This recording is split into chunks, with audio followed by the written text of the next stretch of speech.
Hello, my dear students. Welcome you all to the online class of Government Hussein Sheikh Saadi College, Magura.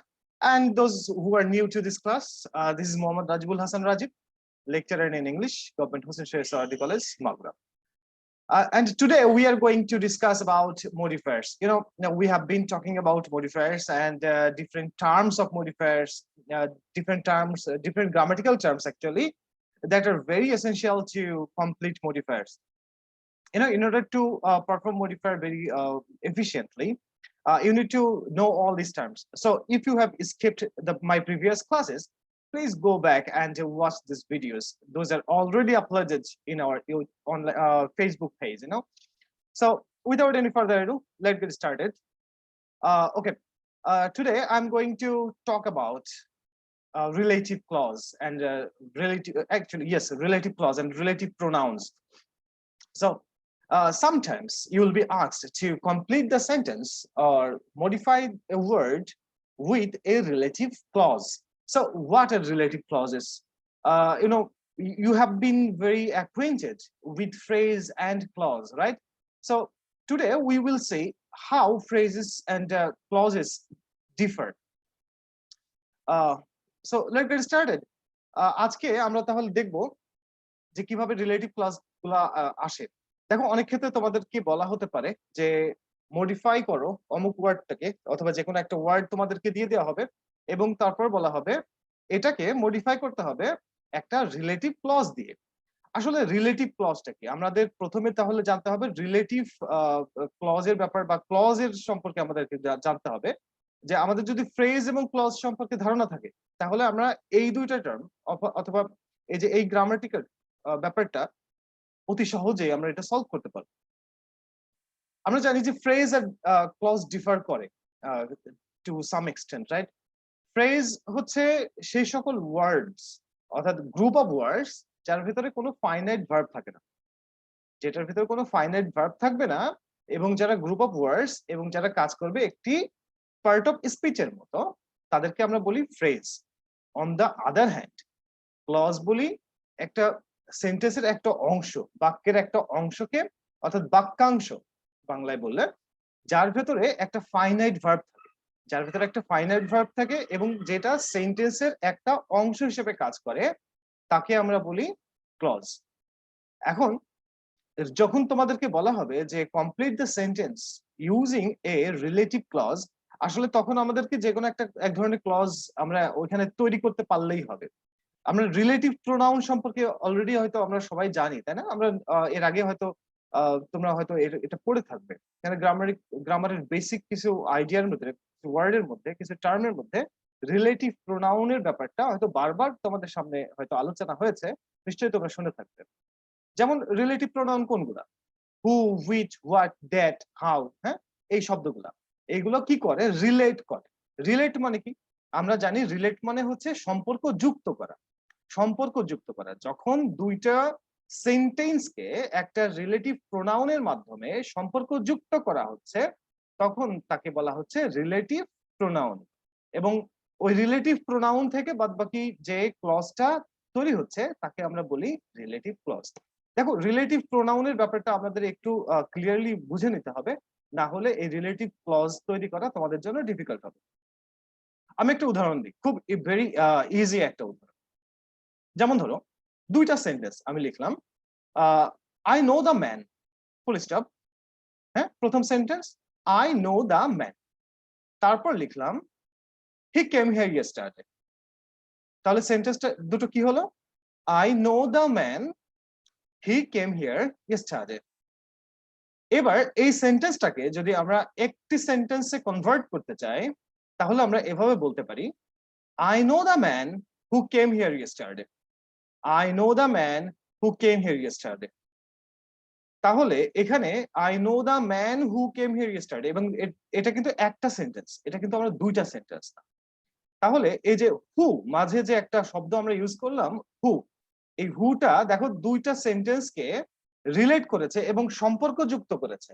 দুইটা সেন্টেন্সের মাঝে বসে দুইটা সেন্টেন্সের মাঝে একটা সম্পর্ক তৈরি করে ফেলেছে, তাই না?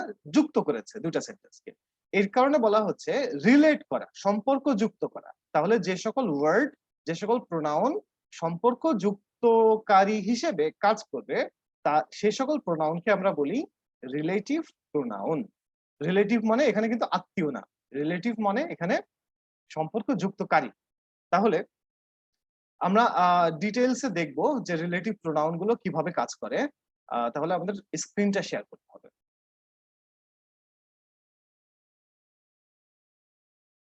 এখানে আমরা দেখতে পাচ্ছি রিলেটিভ ক্লজ সম্পর্কে। দেখো, sometimes write down relative clause starting with relative pronoun. Okay, relative pronoun তাহলে আমাদের তোমাদেরকে তো আমরা বলেছি যে রিলেটিভ প্রোনাউন কোনগুলা। Relative pronoun that, which, what, হ্যাঁ, হু, হাউ, এগুলা এগুলো রিলেট যখন মাঝে বসে দুইটা ক্লজকে একত্রিত করে, রিলেট করে, সম্পর্কযুক্ত করে, তখন তাকে আমরা বলছি রিলেটিভ প্রোনাউন।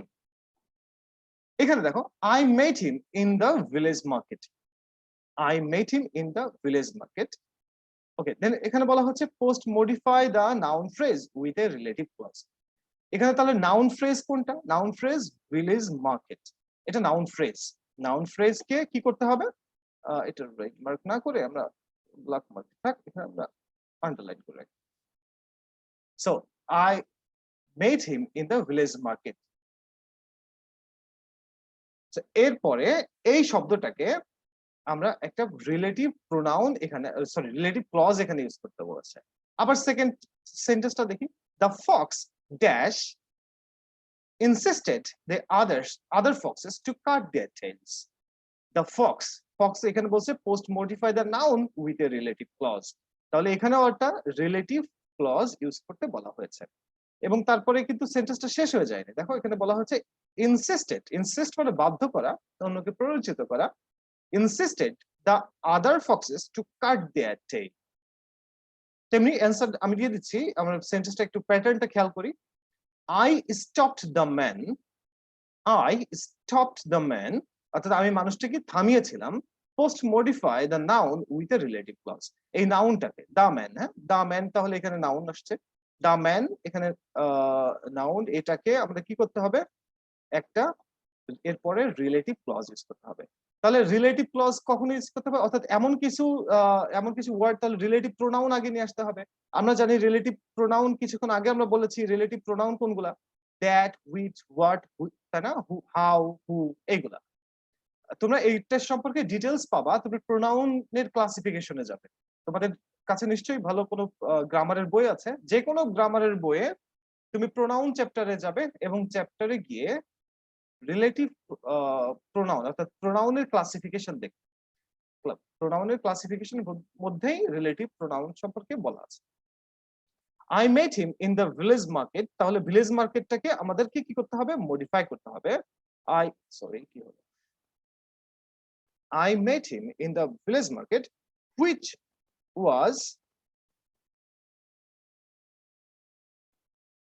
crowded then, যেটা অনেক লোক সমাগম ছিল। আচ্ছা, একটা জিনিস খেয়াল রাখতে হবে, রিলেটিভ প্রোনাউন, এই যে রিলেটিভ প্রোনাউন, হ্যাঁ, এই রিলেটিভ প্রোনাউনের পূর্বে যে নাউনটা থাকে, যেই নাউনটাকে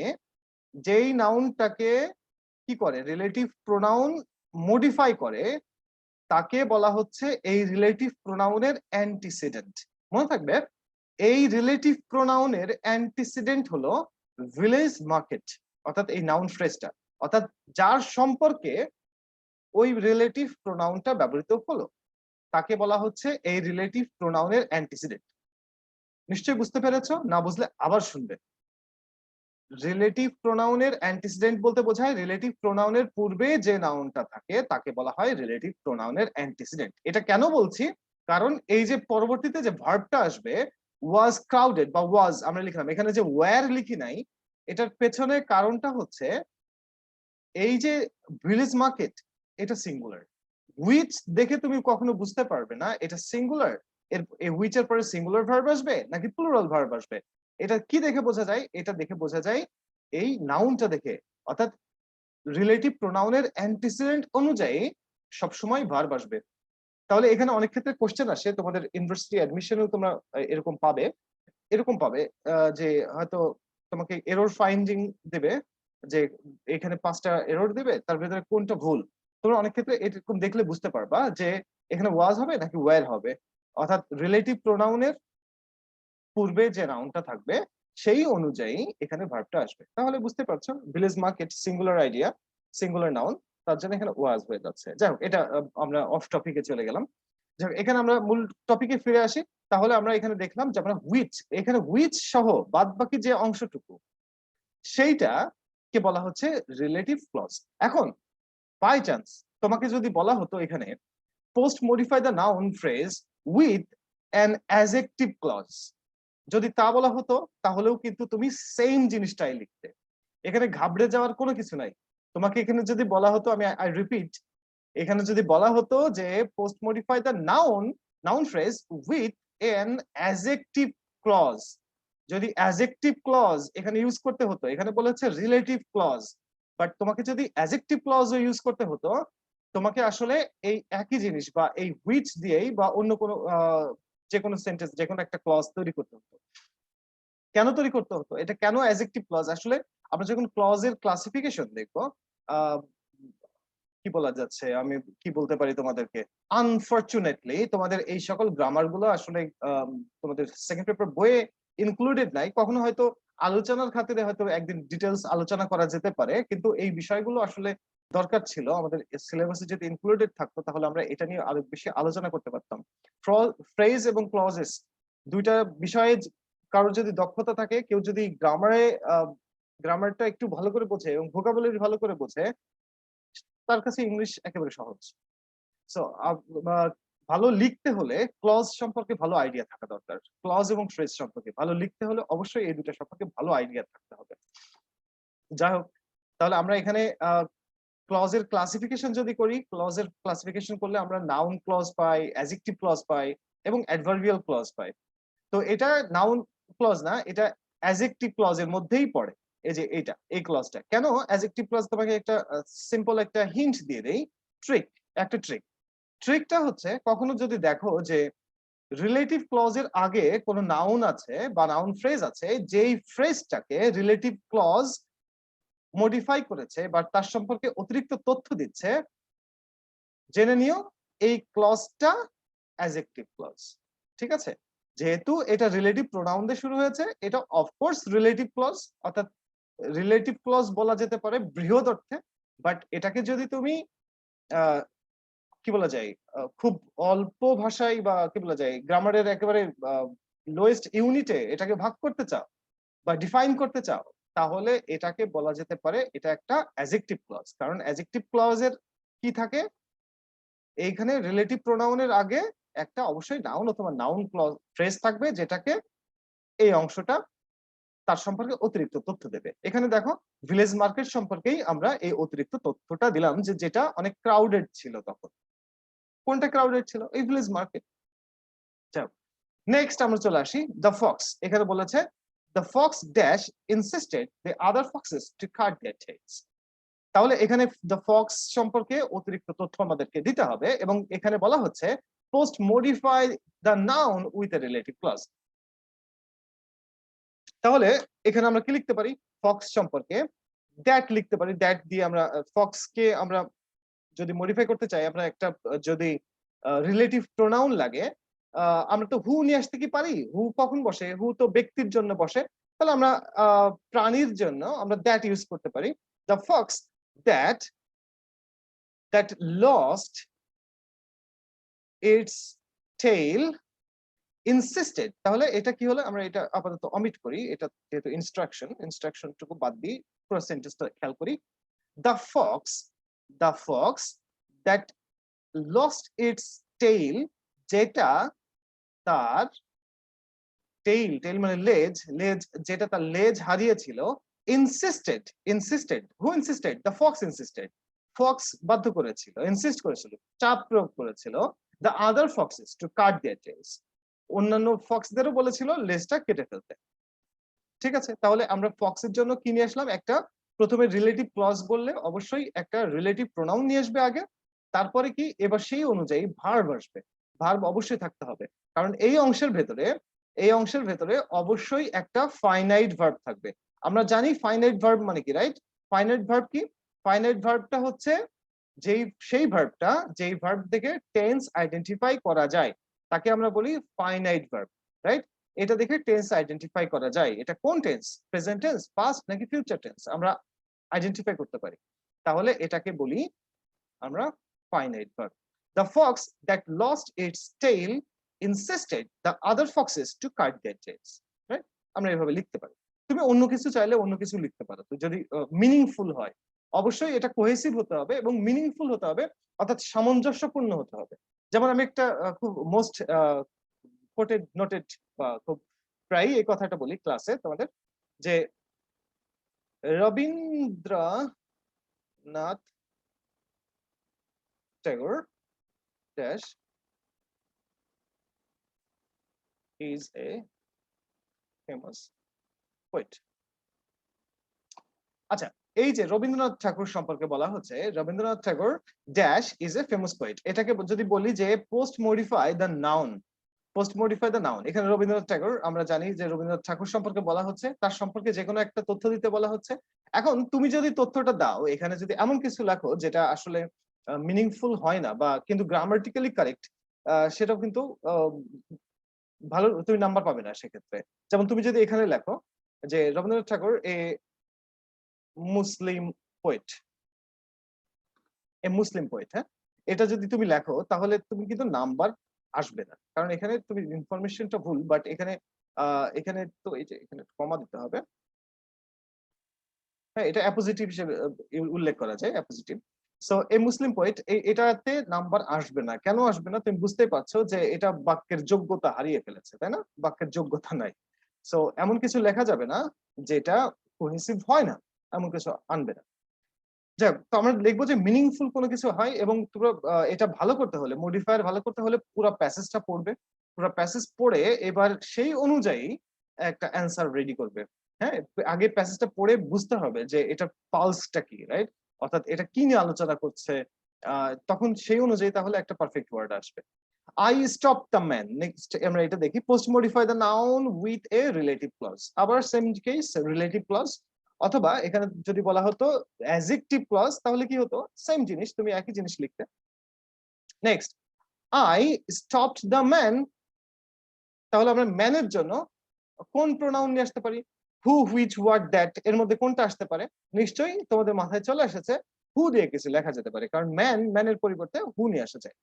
I stopped the man who কি করছিল, আমি তাকে থামিয়েছিলাম, যেই মানুষটা, কাকে থামিয়েছিলে সেটা কোশ্চেন আসতে পারে। যেই মানুষটা কলেজে যাচ্ছিল, অথবা মার্কেটে যাচ্ছিল, অথবা যে খেলতে যাচ্ছিল, অথবা তাহলে কি লিখতে পারো, I stop the man who was going to college.